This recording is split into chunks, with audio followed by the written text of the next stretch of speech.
Mymensingh board 2025 physics second পেপারের 8 number কোশ্চেনে বলা আছে যে এখানে একটা কী দেওয়া আছে, সার্কিট দেওয়া আছে বর্তনী। বর্তনীটার মধ্যে আমরা যদি দেখি এটা এ বিন্দু, এটা বি বিন্দু, এবং এটা একটা অ্যান্ড গেট, এটা নট গেট, এবং এটা একটা কী দেওয়া আছে, এটা একটা দেওয়া আছে হলো যে নর গেট। ঠিক আছে, তো এগুলো যদি আমরা হলো যে এখানে সলিউশন করি তাহলে আমরা এখানে একটা ওয়াইয়ের মান পাচ্ছি। গ নাম্বার কোশ্চেনে বলছে উদ্দীপকের বর্তনীটির সমীকরণ নির্ণয় করে উহার সরলীকৃত মানের বর্তনী তৈরি করো। ঠিক আছে, তো আমরা হলো যে এখানে ওয়াইয়ের হলো যে কী নির্ণয় করব, এই যে ওয়াই আছে, ওয়াইয়ের হলো যে সরলীকৃত মান নির্ণয় করব।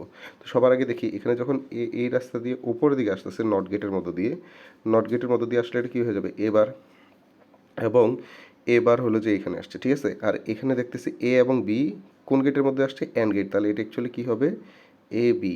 এটা যখন নট গেটের মধ্য দিয়ে আসবে তখন কি হবে, তখন হবে এ বি হোলবার।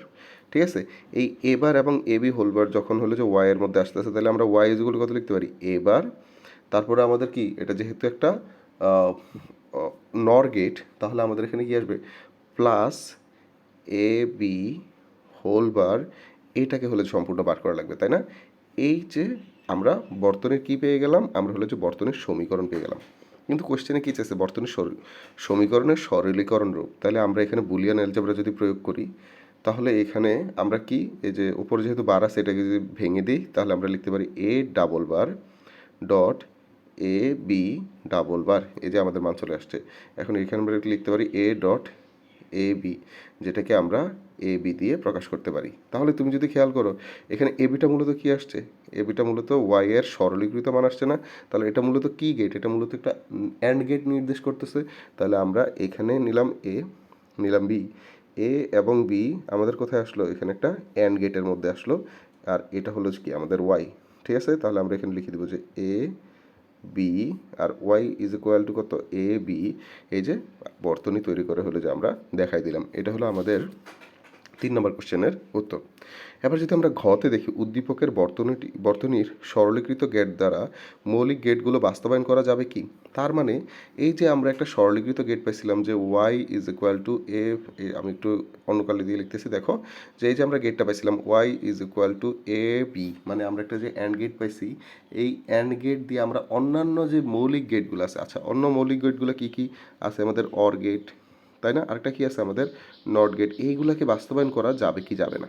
এখন আমরা অলরেডি কি জানি, দেখো আমরা জানি যে মৌলিক গেট যদি আমরা বাস্তবায়ন করতে যাই তাহলে অবশ্যই আমাদের কি হইতে হয়, মৌলিক গেট বাস্তবায়ন করতে গেলে আমরা শুধুমাত্র আমাদের যে সার্বজনীন গেটগুলো আছে নর গেট এবং ন্যান্ড গেট, এই গেটগুলো দিয়ে আমরা কি করতে পারি, আমরা হলে মৌলিক গেট বাস্তবায়ন করতে পারি।